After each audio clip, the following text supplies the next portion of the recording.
Bloqueados, la brecha digital que ahoga a Venezuela. La realidad es incómoda, pero ineludible. Mientras Venezuela permanezca bajo el peso de más de 1000 sanciones internacionales, las grandes empresas tecnológicas no regresarán al país. Y no lo harán por cuestiones ideológicas ni por falta de interés en el mercado, porque es potencialmente lucrativo, sino por algo mucho más pragmático y es el riesgo legal y el financiero, porque es demasiado alto. Eso arma un círculo vicioso en la incertidumbre.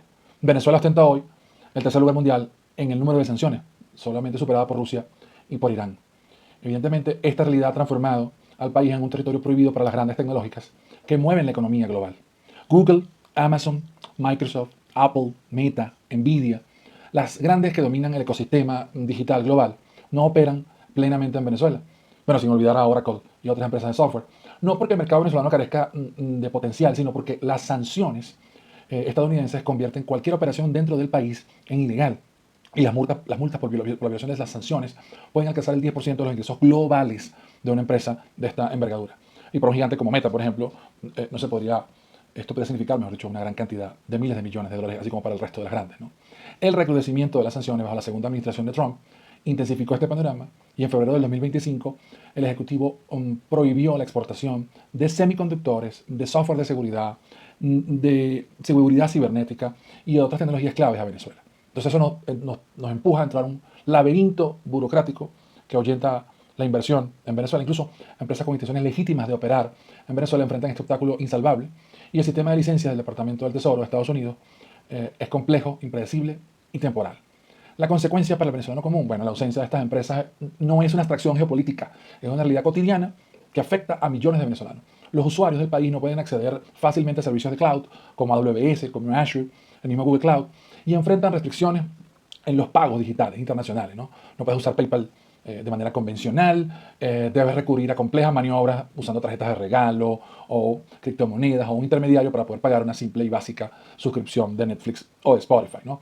El impacto va más allá del tema de entretenimiento. También la educación tecnológica enfrenta barreras para acceder a herramientas estándares en la industria. Venezuela, que alguna vez fue pionera en adopción tecnológica en América Latina, se encuentra cada vez más aislada de este ecosistema global. Y, evidentemente, hacia adentro de nuestro país, la obsolescencia tecnológica es una trampa también para el petróleo del siglo XXI. Pero hay un problema adicional que agrava dramáticamente el aislamiento tecnológico de Venezuela. La paradoja de su principal industria. El país con las mayores reservas de petróleo del mundo, 303 mil millones de barriles en reservas, opera hoy con una infraestructura que lleva años sin modernizarse. Y justo cuando el resto del mundo petrolero abraza la revolución de la inteligencia artificial para optimizar su producción, para reducir costos, para mejorar eficiencia, Venezuela se encuentra atrapada en un doble dilema. No puede acceder a la tecnología moderna por las sanciones y no puede reactivar su economía sin modernizar su industria petrolera. La capacidad de refinación se desplomó desde el 2012. Se estima que se van a necesitar entre 58.000 y 183.000 millones de dólares solo para restaurar la infraestructura a niveles funcionales, y eso sin contar los costos de modernización tecnológica. Y aquí cabe un dato importante, que el 2025, según PDVSA informó, se pudo refinar en Venezuela toda la gasolina y el diésel del consumo nacional. Ahora viene, por supuesto, mayor producción y poder elevar entonces esa exportación de productos refinados del petróleo y, por supuesto, el tema del gas. Pero la obsolescencia no es solo un problema de mantenimiento diferido, es una desconexión fundamental con la forma en que se produce petróleo hoy en el siglo XXI. Mientras países como Arabia Saudita, Estados Unidos, Brasil y Noruega implementan centros de operaciones en tiempo real impulsados por inteligencia artificial, Venezuela opera con equipos un paso atrás. Esta revolución de la industria del petróleo es lo que Venezuela se está perdiendo. La industria petrolera global está experimentando una transformación radical. La inteligencia artificial ya no es curiosidad futurista, es la columna vertebral de las operaciones modernas. YPF en Argentina ha implementado centros de real time que optimizan sus procesos y que mejoran la productividad mediante análisis predictivo. Chevron está usando gemelos digitales para sus campos petroleros, ahorrando millones en costos de mantenimiento, igual que Shell, que empieza a utilizar inteligencia artificial de Spark Cognition para procesar los datos sísmicos de su exploración submarina. Los resultados son impresionantes. La inteligencia artificial puede reducir costos de producción hasta $5 por barril, aumentar la productividad en un 25% y elevar las reservas recuperables del 8 al 20% mediante mejores métodos de extracción. El mercado global de inteligencia artificial en petróleo y gas alcanzó los 3.500 millones de dólares en el 2024 y se proyecta llegar a los 13.000 millones de dólares para el 2034 con un crecimiento anual del 14%. Las aplicaciones son vastas la interpretación sísmica mediante Machine Learning, automatización de perforación, optimización de producción en tiempo real, mantenimiento predictivo de equipos, análisis de riesgo de corrosión, gestión inteligente de la cadena de suministro, monitoreo de emisiones y seguridad industrial mejorada. Empresas como BP, como ExxonMobil, como Total y como Saudi Aramco han integrado estas tecnologías como parte fundamental de sus operaciones. Venezuela, con su crudo extra pesado de la faja del Orinoco, el más complejo de extraer y procesar, es precisamente el tipo de operación que más se beneficiaría de estas tecnologías. El crudo venezolano requiere procesos intensivos en energía, evidentemente en transporte y técnicas avanzadas para poder ser recuperado en los pozos que han estado fuera de producción. Todo esto podría optimizarse dramáticamente con inteligencia artificial. Las sanciones bloquean el acceso a estas herramientas. El costo oculto de la apertura petrolera sin tecnología es esta brecha tecnológica acumulada que representa años de retraso. Estados Unidos ha autorizado recientemente la importación de equipos y repuestos petroleros, pero la modernización real requiere algo más profundo que hardware, requiere software avanzado, licencias de sistemas de control, plataformas cloud para análisis de Big Data, algoritmos de Machine Learning entrenados específicamente para geología venezolana y expertise técnico en implementación de estas tecnologías. Las grandes petroleras como Chevron, que operan bajo licencia limitada en Venezuela, no pueden implementar plenamente sus sistemas de inteligencia artificial sin violar restricciones sobre transferencia tecnológica de tecnología.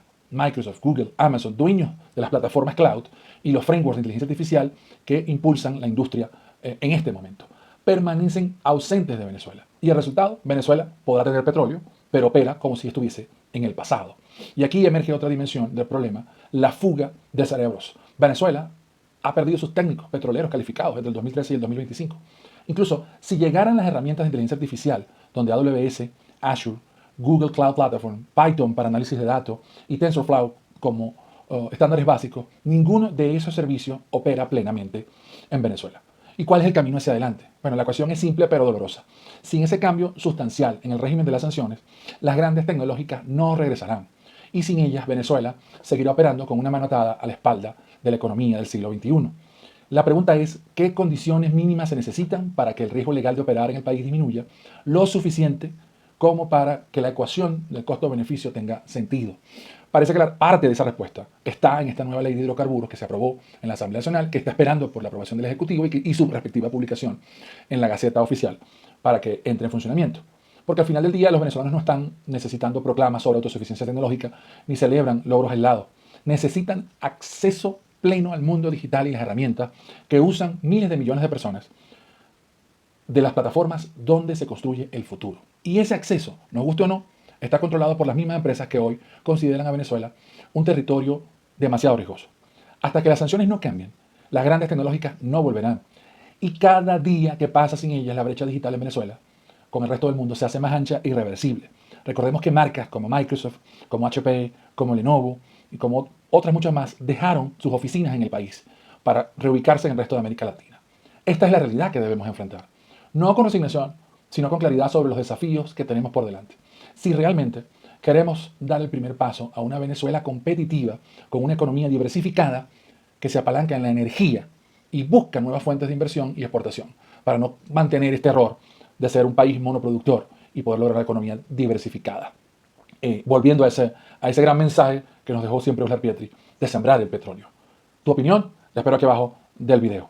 Esperemos que pronto podamos tener acceso a las grandes de la tecnología en Venezuela.